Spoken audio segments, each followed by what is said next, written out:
অনেকবারই বলেছি, কারণ আমার বাড়ি অভিনয়ের জগৎ সম্বন্ধে খুব একটা শ্রদ্ধাশীল ছিলেন না। ও বা স্কুল টিচারের মতন করব, এইসব খারাপ প্রফেশনে আসাটা আমার ওনাদের পছন্দ হয়নি। এর থেকেও না প্রফেশনাল কমিটমেন্ট বেশি হয়। তখন আমি বুঝতে পারলাম এমন একটা বাড়িতে থাকতে হবে যে বাড়িটা অন্যের কন্ডিশনে চলে না। নিজের কন্ডিশনে যদি নিজের উপার্জনে পুরো বাড়িটা না চালানো যায়, তাহলে তার বৈরিতা যারা করে তাদের সঙ্গে এক বাড়িতে থেকে রোজ অশান্তি করা যায় না। আর তখন না ইন্ডাস্ট্রিতে একটা কাজ যদি কেউ ভালো করতো, তাকে ডেকে আরও 10জন কাজ দিত, যে অমুক নতুন ভালো কাজ করছে, ওকে ডাকতো। তখন কর্পোরেট স্ট্রাকচার হয়নি তো, কারুর সাথে দেখে সৌজন্যের রিয়াকশান কি হলো, প্রতি মুহূর্তে তার শোকের চুলচেরা বিশ্লেষণ হচ্ছে, এবং দর্শক কতটা শোক হলে বেশ তাড়িয়ে তাড়িয়ে আনন্দ হবে, আহ দেখেছো ও কত খারাপ আছে, আমি বাবা ভালো আছি। ঠাকুমা বা আমরাও তোতা পাখির মতন সেগুলোই বলছি যেগুলো আমাদের শেখানো হয়েছে, এবং মনে করছি আমরা যখন এটা করেছি তুমিই বা করবে না কেন, তুমি কেন আমার থেকে বেটার থাকবে, আমি যখন সাফার করেছি তুমিও সাফার করবে। যে ল্যাম্পপোস্টের সাথে প্রেম করতে পারে সে অভিনেতা। যখন আমরা অভিনয় করি সেই সময়টা যদি আমি আমার স্বামীর সাথেও অভিনয় করি, সেই মুহূর্তে আমার তার প্রতি কোনো প্রেম হবে না, কারণ তার সাথে আমার রোম্যান্টিক মুহূর্তটা আমার ব্যক্তিগত অনুভূতি। আমার মনে হবে আমার রিয়াকশানটা রিয়াল লাগছে, তো একটু বেশি হলে ভালগার লাগবে, একটু কম হলে আর্টিফিশিয়াল লাগবে। মানুষ একে অপরের সাথে ভালোবেসে বিয়ে করে থাকবে, বিয়ে না করে থাকবে, এক বাড়িতে থাকবে, আলাদা ঘরে থাকবে, এ ব্যাপারে কথা বলাই আমার মনে হয় নোংরামো। সে হয় না অন্যের ব্যক্তিগত জীবনে উঁকি মারে, যাতে তাকে ভয়ার বলা হয়। সেটা আমি সাইকোলজি পড়েছিলাম তো, সেক্স অ্যান্ড পারভার্সন একটা চ্যাপ্টারে ওই ভয়েরিজম ছিল। একই সাথে নিজের পার্টনার এবং এক্সট্রাম্যারিটাল পার্টনার দুজনকে ঠকানোকে আমি কন্ডেম করি। যদি হিম্মত থাকে তাহলে নিজের এক্সিস্টিং বিয়ে বা লিভিনের পার্টনারকে বলো আমার অমুককে পছন্দ হয়েছে, তাই আমি তোমার সঙ্গে থাকবো না, গাছেরও খাবো তলারও কুড়োবো, আমি এটার বিরোধী। আমরা প্রত্যেকেই দিনের শেষে ভালো থাকতে চাই, তবে বলা হয় ভালো থাকতে গেলে অনেক সময় অনেক কথা হয়তো স্পষ্ট না বলাই ভালো। আমার সঙ্গে এই মুহূর্তে যিনি রয়েছেন তিনি সব বিষয়ে প্রতিবাদ করেন, ভুল দেখলে চুপ থাকতে পারেন না, এই জন্যই হয়তো তাকে অনেক কথা সমাজে সবার সামনে শুনতে হয়। আমার সঙ্গে রয়েছেন রূপা ভট্টাচার্য। তার অভিনয়, এখন আমি রূপালী রাই ভট্টাচার্য। রূপা ভট্টাচার্য সেসব এখন অতীত, এই মানুষটা পুরোটাই এখন রূপালী রাই অ্যাকচুয়ালি আমার অফিসিয়াল নাম হচ্ছে কিন্তু রূপালী ভট্টাচার্য, মানে আর্টিস্ট ফোরামের কার্ড হয়েছে ওই নামে, কারণ ওটাই আমার স্কুল লিভিং সার্টিফিকেট, ওটাই আমার কলেজের, ওটাই আমার মানে আধার কার্ড, পাসপোর্ট সবেতে। আর রাই হচ্ছে আমার অন্যতম ডাক নাম। এবার রূপালী ভট্টাচার্য কেন এলাম রূপা ভট্টাচার্য থেকে, কারণ এই সব জায়গাতে আধার লিঙ্ক করতে করতে না দুটো নামের একটা কনফিউশন হলো। তারপরে আমি একটু নিউমারোলজিস্টকে জিজ্ঞাসা করলাম যে তাহলে আমি কোন নামটা স্টিক করবো। উনি ক্যালকুলেট করে বললেন যে রূপালীটায় থাকো, রূপাটায় থেকো না, আর তার সাথে সাথে মাঝখানে মিডল নেম ডাকনামগুলো কী কী আছে জিজ্ঞাসা করে উনি বললেন রাইটা মাঝখানে রাখো, দিয়ে এখন অনেক অঙ্ক কষে রূপালী রাই ভট্টাচার্য হয়েছে। অনেক অঙ্ক কষে একটা নামে আসা গেছে। তবে আগেই তোমাকে কেটিভি বাংলায় স্বাগত জানাই। আমি স্বাগতটা জানাতে থ্যাংক ইউ। হ্যাঁ, যেটা আসছিলাম যে প্রথম লাইট ক্যামেরা অ্যাকশন, সেই বিষয়ে তো আসবো। তার আগে তোমার একদম শুরুটা যদি বলি, তোমার বাড়ি, তোমার কতটা সাপোর্ট পেয়েছিলে, এবং তোমার বাড়ি থেকে কলকাতা শহরে আসা এই পুরো জার্নিটা যদি একটু শেয়ার করো। না না, আমি কলকাতারই মেয়ে, এবং আমি কলকাতাতেই ছোটো থেকে বড় হয়ে পড়াশুনো করেছি। আমার বাড়িতে এই কথা অনেকবারই বলেছি, কারণ আমার বাড়ি অভিনয়ের জগৎ সম্বন্ধে খুব একটা শ্রদ্ধাশীল ছিলেন না, আজও আছেন কি না আমার সন্দেহ আছে। তো আমিও বাড়ির কথা শুনিনি, আমি বাড়ির সেই নামকাটা সেপাই, যে মনে করেছি আমি যে কাজটা করতে ভালোবাসি সেই কাজটাতেই আমি সব থেকে ভালো করতে পারবো। মানে হয় না যে পাড়ার 4টে ছেলে এই ইঞ্জিনিয়ার হয়েছে, ও ডাক্তার হয়েছে, ও স্কুল টিচার হয়েছে, তাই আমার বাড়ির ছেলেটাকে বা মেয়েটাকে ওইটাই হতে হবে। কিন্তু যে যেটাতে বেস্ট নয়, নীল আর্মস্ট্রং চাঁদে গেছিলেন, এডুইন অলড্রিন বা মাইকেল কলিন্সকে কেউ মনে রাখেনি, 1 নম্বরকে লোকে মনে রাখে। তাই যে যেটাতে বেস্ট তার সেটাই করা উচিত। তো সেইটার জন্য আমি বাড়ির লোককে অখুশি করে আমার এই পেশাতে রয়েছি। বাড়ির লোক আমার জীবনটা যেভাবে চললে তারা খুশি হতেন, সেটা আমার জন্য ভালো না মন্দ সেটা ওনারা সিদ্ধান্ত নিয়েছেন। সেটা ভালো হতে পারতো, মন্দ হতে পারতো, বাট আমার মনে হয়েছে সেটাতে আমি ভালো নেই, তাই আমার জীবনের জার্নিটাই আমার মতো নির্বাচন করেছি। তাই আমার বাড়ির লোক আমাকে একদম ভালোবাসেন না। তুমি যে এই ইন্ডাস্ট্রিতে এসছো তারা খুশি না, না, কোনোভাবে খুশি নয়? না, তারা একদমই চাননি। তারা চেয়েছিলেন কনভেনশনাল কোনো কাজ করব, ঘর সংসার করব বা স্কুল টিচারের মতন করব। এইসব খারাপ প্রফেশনে আসাটা আমার ওনাদের পছন্দ হয়নি। এই প্রফেশনে আসার ইচ্ছা তোমার একদম শুরু থেকেই ছিল? না, একদম না। আমি শুধু চেয়েছিলাম আমি নিজের পায়ে দাঁড়াবো।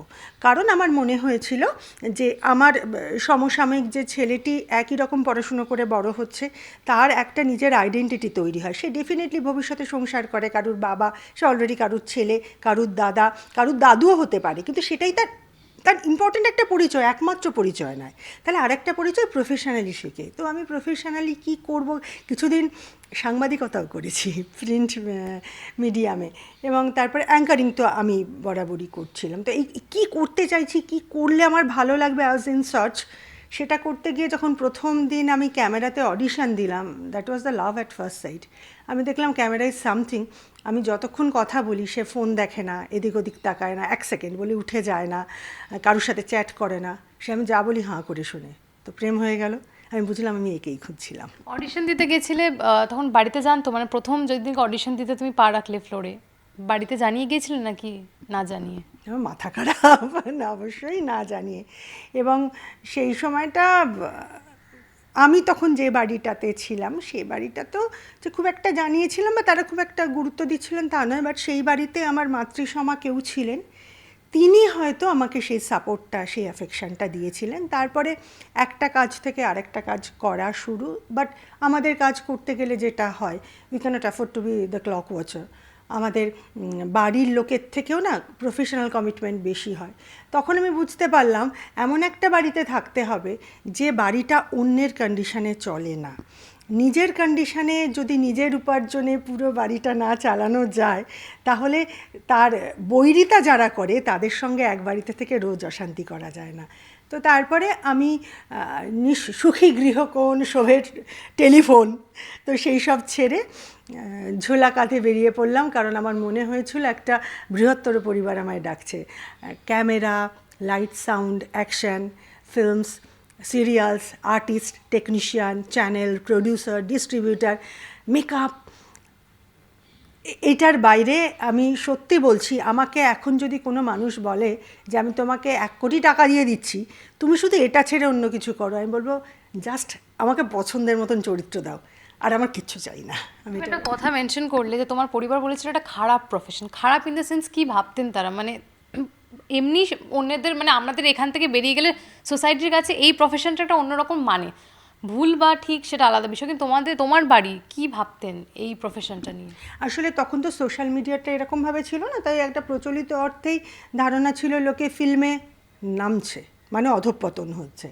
তো সেটার জন্য সেই ধারণাটা ছিল, এবং এখনও সেই ধারণার খুব একটা পরিবর্তন হয়েছে বলে আমার জানা নেই। মানে প্রত্যক্ষভাবে হয়তো আমার জানার সুযোগ হয়নি, পরোক্ষভাবেও আমি যা জানতে পারি, ওনারা বোধহয় এখনও আমাদের পেশার মূলত মহিলাদের প্রতি খুব একটা শ্রদ্ধাশীল নন। আচ্ছা, বেরিয়ে আসার পর আর কোনো যোগাযোগ করেননি তারা? না, আমি করেছি, কথা হয়েছে। তো কি জানো তো, মানে একটা সময় আমার কথা হয়েছে, বাট তারপরে আমার মনে হয়েছে ওনারা এখনও বোধহয় আমার পেশার প্রতি শ্রদ্ধাশীল নন।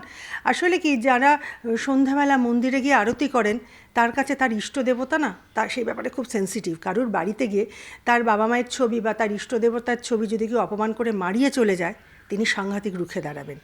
তো আমি আর অন্য কোথাও পুজো করি না। আমার কাছে ফ্লোরে ক্যামেরা যখন অন হয়, সেটাই আমার কাছে ওয়ার্শিপ, সেটাই পুজো। তো আমি আমার ইষ্টদেবের ওখানেও হেনস্থা এবং অবমাননা আমার শুনতে ভালো লাগেনি। আমার মনে হয়েছে ঠিক আছে, সবাই তাদের মতন ভালো থাকুন, সুস্থ থাকুন, প্রয়োজন হলে আমি আছি। আর আমার একটা সময় এটা নিয়ে প্রচণ্ড অভিমানও ছিল, দুঃখও ছিল, অভিযোগও ছিল। বাট এখন আস্তে আস্তে বয়স বেড়ে ম্যাচুরিটিতে এসে মনে হয়েছে তারা যে সিস্টেমে তোতা কাহিনীর মতন তাদের মগজে যেগুলো ঠুসে দেওয়া হয়েছে, সেই বাণীর বাইরে তারাও তাদের সিস্টেমে আর এই বয়সে এসে বেরোতে পারবেন না। কারণ তারাও নিজের থট প্রসেসের দাসত্ব করে ফেলেছে। কিন্তু মেয়ের ভালো থাকার জন্য বা মেয়ের জন্য তো অনেক মা বাবাই নিজের চিন্তা ভাবনা পাল্টে নেয়, আমরা দেখেছি। না, সেটা এখন ডিপেন্ড করছে, মেয়ে যদি অ্যাজ অ্যান ইন্ডিভিজুয়াল হয় তাহলে এটা তাদের মনে হতেই পারে। অনেক বাবা মাই আছেন যে আমার ছেলে বা মেয়ে, আমার আগেও তো ছিল সেই কমল মিত্রর মতন সিনেমাতে তোমাকে আমি ত্যায্য পুত্র করলাম, তারপরে তো আগেও ছিল, সিনেমা থেকেই মানে সিনেমার চরিত্র তো রিয়েল লাইফ থেকেই আসতো। তো তাদের আমি পছন্দ মতন হইনি, তাই তাদের মনে হয়েছে যে আমাকে তারা ওন করেন না। সেটা তাদের একদম স্বাধীনতা। এবং আগে আমার যে দুঃখ বা ক্ষোভ ছিল, এখন আমার ক্ষোভ নেই, কারণ জীবন না এত ক্ষণস্থায়ী, সব আজ আছে কাল নেই। কী হবে? যারা যেভাবে ভালো থাকেন, যেভাবে শান্তি পান, সবাই যেন সেভাবে ভালো থাকেন। তারা যেটা ভেবেছেন আমার সম্বন্ধে, তাদের দিক থেকে নিশ্চয়ই হয়তো কোনো যুক্তি ছিল, সেটা আমার কাছে যুক্তিযুক্ত মনে নাই হতে পারে। আমি আমার যুক্তি অনুযায়ী জীবনটাকে নির্বাচন করেছি। লাইট, ক্যামেরা, অ্যাকশন, ফ্লোরে শুটিং বাড়লো এবং একটার পর একটা কল আসা তোমাকে শুরু করলো। কখনো এরকম হয়েছে শুরুর দিকে ফ্রেশারদের অনেক রকমের কিছু ফেস করতে হয়, মানে এবং তার সঙ্গে যেটা সবচেয়ে বেশি কথা আমরা যে শব্দটা শুনতে পারি, কম্প্রোমাইজ, এই শব্দটার সঙ্গে তুমি কতটা পরিচিত হয়েছিলে একদম শুরুর দিকে? এইটা না আমার সাথে খুব খারাপ হয়েছিল। মানে আমার ক্ষেত্রে না ভিডিভিসি হয়ে গেছিলাম। যখন প্রথম আসি খুব খেলার ছলে এসেছিলাম, এসেই নন ফিকশন করা, অ্যাঙ্কারিং করা করতে করতে শুভদৃষ্টির মতন ছবিতে সেকেন্ড লিড করার সুযোগ পাওয়া, তারপরে পরপর একটার পর একটা চ্যানেলে মানে প্রাইম স্লটের মধ্যে হয় লিড করছি অথবা মেন অ্যান্টাগনিস্ট করছি, একসাথে 5টা সিরিয়াল করে যাচ্ছি অ্যাট এ টাইম পিভোটাল রোলে। এবং আই ওয়াজ ভেরি প্যাম্পার্ড। তখন না ইন্ডাস্ট্রিতে একটা কাজ যদি কেউ ভালো করতো, তাকে ডেকে আরও 10 জন কাজ দিত, যে অমুক নতুন ভালো কাজ করছে, ওকে ডাকতো। তখন কর্পোরেট স্ট্রাকচার হয়নি, তো ভালো কাজ করব, শুটিংয়ে কল টাইমে যাব, প্রোডাকশানে ট্যান্ট্রাম করব না, যতটুকু প্রয়োজন করব, কিন্তু প্রোডাকশানের লোকের কাছে নিজের অসুবিধাটা শেয়ার করব, কিন্তু অকারণ ঘ্যান ঘ্যান করে ধাসটামও করব না। কিন্তু প্রচুর কাস্টিং আমি লাস্ট মোমেন্টে বাদ পড়েছি, সেটা কী কারণে জানি না, সেটা হয়তো আমার মতন অনেকেরই হয়। তবে এখান থেকে আসলে তুমি অনেকগুলো পয়েন্ট মেনশন করলে। একটা হচ্ছে আমাদের সময় তুমি যেটা বলছিলে, একটা ইউনিটি ছিল কাজে, একটা মিলমিশ ছিল, যেটা হয়তো এখন আমি জানি না আছে কিনা, সেটাই তোমার কাছে প্রশ্ন থাকবে যে তোমাদের সময় যে বিষয়গুলো ছিল, ইউনিটি ছিল, একটা ঘ্যান ঘ্যান করার ব্যাপার ছিল না, ট্যান্ট্রামস ছিল না, এবং এই যে টাইম বেঁধে দেওয়া থাকলেও ওইটার মধ্যে লোক একটা ফ্যামিলির মতো এনজয় করে কাজ করতো। কিন্তু আজকের দিনে দাঁড়িয়ে আমরা দেখি একটা ইন্ডাস্ট্রির ভেতরে অনেক সমস্যা ছিল, সব বাইরে। তোমাদের সময় নিশ্চয়ই ছিল, হয়তো এতটা বাইরে আসতো না। কি বলবে এই যে ডিফারেন্সগুলো কতটা আজকের দিনে দাঁড়িয়ে ইন্ডাস্ট্রির জন্য ভালো না খারাপ, তোমার কি মনে হয়? প্রথমত আমরা যখন শুরু করেছি 2006 সাথে, ভেবে দেখো তখন সোশ্যাল মিডিয়া ছিল না, তাই যাই হচ্ছে সেটা কিন্তু পাবলিক হতো না। আমাদের তখন ইন্ডাস্ট্রিতে পেমেন্টের জন্য শুটিং নিয়ে ঝামেলা, আর্টিস্ট টেকনিশিয়ান একসাথে, প্রডিউসারের সাথে ঝামেলা, আর্টিস্ট টেকনিশিয়ান প্রডিউসার একসাথে, চ্যানেলের সাথে ঝামেলা। একটা জয়েন্ট ফ্যামিলিতে যা যা হয় আমাদের সব হয়েছে, কিন্তু পুরোটাই ভেতরে, এবং আমাদের কোনো বাইরের হস্তক্ষেপ লাগেনি, না আমার সরকারের হস্তক্ষেপ লেগেছে, না মিডিয়া লেগেছে, না লোক জানাজানি করতে হয়েছে, যা হয়েছে ভেতরে ভেতরে হয়েছে। আবার সমস্তটা নিজেরা জয়েন্ট ফ্যামিলির মতন সলভ করে নিয়েছি। একটা অদ্ভুত ভয় তৈরি হচ্ছে, মানে সবাই মনে করছে না আমি এটা বলবো, এটা বলাটা ঠিক হবে না, অমুক বোধহয় আমাকে অপছন্দ করবে, তমুক বোধহয় আমার সাথে কাজ করবে না, তমুক বোধহয় আমার বোধহয় কাজ হারিয়ে ফেলবো। এই জিনিসটা তৈরি হওয়ার একটা বড় কারণ, ধরে নাও এখানে ভালো কাজ হচ্ছে 10টা, যোগ্য লোক রয়েছে 90টা, তাহলে সব সময় 10 জনের বাদ দিয়ে বাকি যোগ্য 80 জন বাইরেই থাকবে। কাজ কম এবং মানুষ অনেক বেশি হয়ে গেছে, এবং নতুন মুখ আনা সবসময় আসবে তাতে, এবং এতগুলো সিরিয়ালের জন্য আরও নতুন মুখ এসেছে। নতুন মুখ, প্রথম সিরিয়ালে নতুন মুখ, পরেরটাতে তাকেও আবার আমাদের মতনই সব আর্টিস্টদের সঙ্গে ফাইট করতে হচ্ছে, সেই পরিমাণ কাজ বাড়ছে না। বললে উনি শুটিং করতে গিয়ে জলে তলিয়ে গিয়েছেন, তবে তার কারণ এখনও আমরা জানতে পারিনি। সঠিক তদন্ত 15 দিন হতে চললো, বা যতদিন হোক আমরা এখনও জানতে পারছি না। তবে এখান থেকে বিষয় আসছে, এই সূত্র ধরেই অনেক আর্টিস্ট, অনেক কলাকুশলের টেকনিশিয়ান কিন্তু বলেছেন আমরাও বিপদের মুখে পড়েছি, কিন্তু এতটা ঘটেনি। কোথাওটা কাজের ভয়, কাজ চলে যাওয়ার ভয়ের জন্য আমরা মুখ খুলিনি, বা অ্যাক্সিডেন্ট হয়ে ঠিক আছে অ্যাক্সিডেন্ট হিসেবে ছেড়ে দিলাম। কোথাও হচ্ছে কাজ চলে যাওয়ার ভয়, যে কারণে একটা যেমন হচ্ছে হোক শুটিং তো আমরা তো করে দিলাম, সেই একটা নিজের লাইফ রিস্ক নিয়ে কাজ করতে যাওয়া, এটাও একটা মানে কাজের জন্য, যেহেতু কাজ নেই, যেমনটা তুমি বলে কাজের অনেক প্রচুর কম কাজ, এটাও কি নিজের লাইফ রিস্ক নিয়ে কাজ করা, এবং এই এত কিছু কি বলছে, দিনের শেষে তুমি বলছো কাজ নেই, এরকম একটা হ্যাপাজার সিচুয়েশন মানে ইন্ডাস্ট্রির, কি বলতে চাইবে অলটোগেদার? এটা অনেকগুলো ফ্যাক্টর আছে। আগে আমি বলছি এই ধরনের বিপদ প্রচুর হয়েছে। এই ধরনের তুমি বিপদ face করেছো? হ্যাঁ 100 বার ফেস করেছি, 100 বার ফেস করেছি এবং আমি উদ্ধার হয়েছি টেকনিশিয়ানদের, মানে হয় দেখা গেছে সেখানে ক্যামেরা কেয়ারটেকার যে ভাই রয়েছে সে সাপোর্ট করেছে, কখনো অ্যাসিস্ট্যান্ট ডিরেক্টর, গিল্ডের অ্যাসিস্ট্যান্ট ডিরেক্টর বলেছে জলের মধ্যে তুমি ভেসে গেলে আমার হাত ধরো আমি রয়েছি। একে অপরকে হার্নেসে ঝুলিয়ে দেওয়া হয়েছে, টিম বেরিয়ে চলে গেছে, সেক্ষেত্রে হার্নেসের যে টেকনিশিয়ান আছেন তিনি আমাকে বলেছেন যে এক্ষুনি নামাতে হবে। এই জিনিস আমরা সবাই কম বেশি ফেস করেছি, আমি একা নই, প্রচুর মানুষ করেছি এবং একাধিক টেকনিশিয়ানের জীবন গেছে একটা স্টুডিওর ছাদ থেকে পড়ে গেছেন লাইট করতে করতে, একটা জায়গাতে লাইট করতে করতে জল ছিল ইলেকট্রিফাইড হয়ে গেছেন, বাস দিয়ে ছাড়ানো হয়েছে তখন স্পট হয়ে গেছেন। কিন্তু আমাদের সিনিয়ররাও তো এভাবে কাজ করেছেন, আমাদের সেই চৈতন্যই হয়নি, আমাদের সুরক্ষা সিস্টেমে গলদ আছে এটা ভাবার। আমরা ভেবেছি এটা একটা জাস্ট নেহাতি দুর্ঘটনা, আজকে আমরা ভাবছি আমরা কি দুর্ঘটনাটা অ্যাভয়েড করতে পারতাম?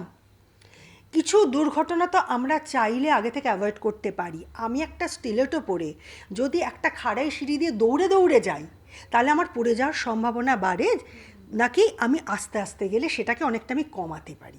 আমি 100 বার বলবো এই ধরনের কোনো দুর্ঘটনা, মানে আর্টিস্ট টেকনিশিয়ান বা দ্বীপ প্রযোজক পরিচালক চ্যানেল ডিস্ট্রিবিউটার কেউ চান না, কিন্তু তারপরও দুর্ঘটনা ঘটে যায়। এবার সেই দুর্ঘটনাটা কি নেহাতি ইনএভিটেবল ছিল নাকি কোথাও গাফিলতি ছিল, এই দুর্ঘটনা এড়ানো যেত, প্রশ্নটা সেটারই আশেপাশে ঘুরছে।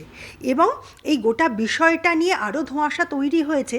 আজকে আমার বাড়িতে যদি 4জন গেস্ট আসেন এবং আমার বাড়িতে কোনো দুর্ঘটনা ঘটে সে ব্যাপারে আমি যদি চুপ করে থাকি তখন সব থেকে বেশি কনফিউশন তৈরি হয়। ওই পাশে জানলা দিয়ে একজন দেখে একটা মতামত দিল অন্ধের হস্তি দর্শনের মতন, কেউ চোখ বন্ধ করে বলছে হাতিটার শরীরাজের মতন, কেউ বলছে দেয়ালের পিঠের মতন, কারণ হাতির মাহুত যতক্ষণ না বলছে হাতি এক্স্যাক্টলি কীরকম। দুর্ঘটনার কথা বললে সেখান দিয়ে আসি, শ্বেতা বেঁচে গিয়েছে, ওরা দুজনে শ্যুট করছিল, সেটা নিয়েও কিন্তু দর্শকের মন্তব্য, তাহলে মেয়েটাকে আগে, যেহেতু ও হিরোইন তাই মেয়েটাকে আগে বাঁচানো হয়েছে।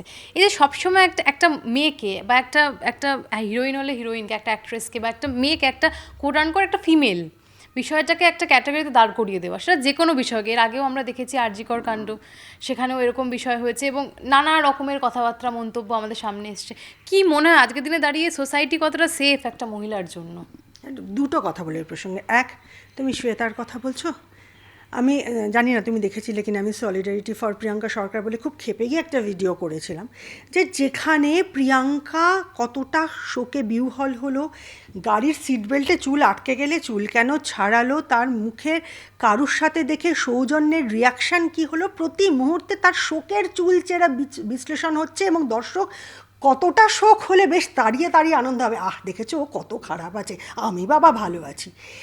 এই সাংঘাতিক ক্লেদাক্ত বিষোদ্গারও হচ্ছে, সোশ্যাল মিডিয়া ট্রোলিং একটা পার্ট। এক্স্যাক্টলি কারণ তার কারণটাই হচ্ছে, এইবার আবার পুরনো কথায় যাই, আজকে আমি অভিনয় জগতে এসেছি, নিজের কন্ডিশনে বাঁচছি, আমি যদি পুত্র সন্তান হয়ে আমার পরিবার থেকে এই সিদ্ধান্ত নিতাম তাদের কি এতটা আমাকে অ্যাবান্ডন করতে ইচ্ছে হতো? ঘটনাটা হচ্ছে যুগের পর যুগ মেয়েরা কেন নিজের লাইফের সিদ্ধান্ত নিজে নেবে, জার্নিটাই এটা এই সমাজে। এবং এই জিনিসগুলো যে শুধু পুরুষরা ভাবেন তা না, মহিলাদেরও জেনারেশন আফটার জেনারেশন তোতা কাহিনীর মতন ঠুসে দিয়েছে, ভালো মেয়েরা এটা করে, আর এটা যারা নিজের পায়ের কন্ডিশানে বাঁচে এবং মাথা উঁচু করে। আমি বলছি না নিজের কন্ডিশনে বাঁচা মানে প্রচণ্ড স্বেচ্ছাচারিতা এবং খুব একটা random flashy flamboyant life lead করো, আমি সেটার কথা বলছি না, খুব ডিগনিফাইড লাইফ লিড করো, বাট তাও ডিগনিফাইড লাইফ লিডের গ্রাফটা, সে প্যারামিটারটা তুমি সেট করার কিছু নয়, সেটা সমাজ সেট করবে। এইটা মহিলাদের জেনারেশন আফটার জেনারেশন বুঝিয়ে দিয়েছে। আমাদের মা কাকিমা ঠাকুমা বা আমরাও তোতা পাখির মতন সেগুলোই বলছি যেগুলো আমাদের শেখানো হয়েছে, এবং মনে করছি আমরা যখন এটা করেছি তুমিই বা করবে না কেন, তুমি কেন আমার থেকে বেটার থাকবে, আমি যখন সাফার করেছি তুমিও সাফার করবে। এইটাই সমাজের প্যারামিটার এখনও। সেখান থেকে আসছে শুটিং, আর এরকমও বিষয় নিয়ে দর্শকের ভীষণ কৌতূহল যে একটা শুটিংয়ে রোম্যান্টিক সিন শ্যুট করার সময় তো নায়িকা নায়ক দুজনেই একদম মানে ওরা সিন করছে না, ওরা প্রেমই করছে হয়তো, এই বিষয়টাই ধরে নেয় দর্শক, এবং কোথাও একটা ওরা কীভাবে হয়।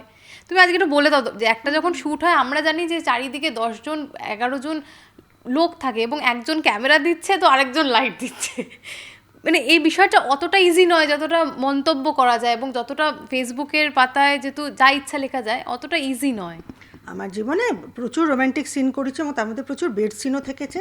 এবার আমার অত্যন্ত দুর্ভাগ্য, তাদের সবারই আমি ভাই হয়ে গেছি আর কি, মানে বাদশাদা, দেবদূতদা, সুদীপদা, তারা শিখেছে এটা কর, আরে বোকার মতো এটা করছিস কেন।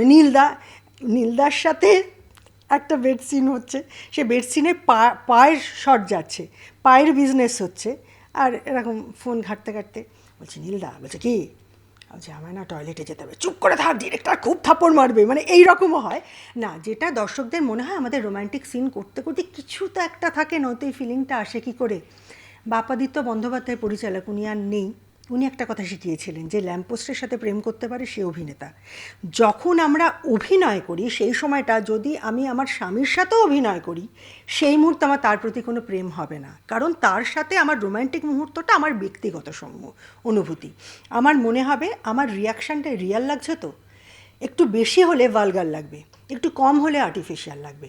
আচ্ছা, আমার ক্যামেরা অ্যাঙ্গেলটা ঠিক আছে, আমি আমার কলিগের মুখে লাইটটা প্রপারলি ছেড়েছি, আমি আমার লাইটটা ঠিক নিয়েছি, এই সিনটা করতে করতে আমাকে এই বিজনেসটা করতে হবে, তাড়াহুড়ো হয়ে যাচ্ছে না তো। এতগুলো অঙ্ক, মানে আশেপাশে 10টা-20টা লোক দেখছে সেটা তো পরের কথা, প্রাথমিক কন্ডিশন হচ্ছে এই খাপে খাপ এগুলো যদি করতে না পারি তাহলে ডিরেক্টর বিরক্ত হবে না, আমরা নিজেরা নিজেদের উপর বিরক্ত হবে, কারণ দিনের শেষে সময় নষ্ট হবে, প্রডিউসারের শিফট নষ্ট হবে, আমার জন্য কিন্তু ওভার বাজেট হয়ে যাবে। সো এটা আমি মানে একটা এক্সাম্পল বলছি, সমস্ত অভিনেতা অভিনেত্রীদের যাদের আপনাদের মনে হয় রোম্যান্টিক সিন করতে করতে রোম্যান্স হয়, একদম ভুল কথা। কিন্তু সারাদিন একসাথে থাকতে থাকতে একটা বন্ধুত্ব তৈরি হয়। যদি রোম্যান্টিক সিন করাটাই রোম্যান্সের একমাত্র কারণ হতো তাহলে সুনীল দাস এর সাথে নার্গিসের সম্পর্কটা হতো না, ওরা ক্যামেরায় কিন্তু মা ছেলের রোল করেছেন। কিন্তু রিয়াল লাইফে তো বন্ধুত্ব হতেই পারে, সেটার সাথে রোম্যান্টিক সিন করার কোনো সম্পর্ক নেই। আর যে সেটা যত ভালো করতে পারে ব্যক্তিগত ইনভলভমেন্ট ছাড়া, তিনি তত ভালো অভিনেতা। একদম। এবার আসি তোমার বিয়ে, 1 বছর হতে চলেছে, মানে হবে, জুলাইতে হবে, হঠাৎ করে হয়ে গেছে বিয়েটা, আমরা জাস্ট একটা ছবিতে বিশেষ করে হঠাৎ করেই হয়ে গেছে, একদম আমিও বলছি হঠাৎ করেই হয়ে গেছে। আচ্ছা, এই জীবনটা কেমন, কাজের জীবন শুনলাম, তার একদম শুরুটাও শুনলাম, এই বিয়ের লাইফটা কতটা এনজয় করছো? দেখো, অ্যাকচুয়ালি আমি যে ভদ্রলোককে বিয়ে করেছি সে আমার দীর্ঘদিনের বন্ধু এবং আমার কাজের ভীষণ রকমভাবে সাপোর্টার। ও নিজে যেহেতু অভিনয় মনস্ক একজন মানুষ, মানে কর্পোরেটে চাকরি করে, ইঞ্জিনিয়ার হওয়া সত্ত্বেও ও নিজে যেহেতু থিয়েটার করে এবং বলতে দ্বিধা নেই, সিনেমা নিয়ে পড়াশুনো, মানে ওয়ার্ল্ড সিনেমা নিয়ে ওর নলেজ আমার ওর থেকে অনেক কম, আমি ওর থেকে অনেক কিছু শিখেছি। সম্বন্ধে খুব অনেস্টলি বলছি, আমরা এখন যে ম্যাচিওর, দেখো নিব্বা নিব্বি তো নই আর টিনেজ লাভ স্টোরিও না যে 20 বছর বয়সে বিয়ে মানে লাইফটা তো দিল তো পাগল হয়ে যাবে, ব্যাপারটা সেরকম নয়। এখন বিয়ে দুটো মানুষ করে যখন মনে করে এই বন্ধুত্বটা আমরা সারা জীবন রাখতে চাইছি, একে অপরের পাশে আনকন্ডিশনালি থাকতে পারবো, তখনই একটা মানুষ পরিণত বয়সে বিবাহ নামক ইনস্টিটিউশনের সিদ্ধান্ত নেয়। বিয়ের পরের জীবনটার সাথে বিয়ের আগের জীবনটার আমার ন্যূনতম তফাৎ হয়নি, কারণ আমরা বিয়ের আগে বেস্ট ফ্রেন্ড ছিলাম এবং প্রচণ্ড ঝগড়া করতাম। বিয়ের পরে আমরা বেস্ট ফ্রেন্ড এবং প্রচণ্ড ঝগড়া করি। ঝগড়ার বিষয় মানে ওই তো বললাম, তরমুজের পেছনটা সবুজ হলে বেশি মিষ্টি হবে না, হলুদ হলে বেশি মিষ্টি হবে, থেকে ভেজা তোয়ালে কেন রেখেছিস।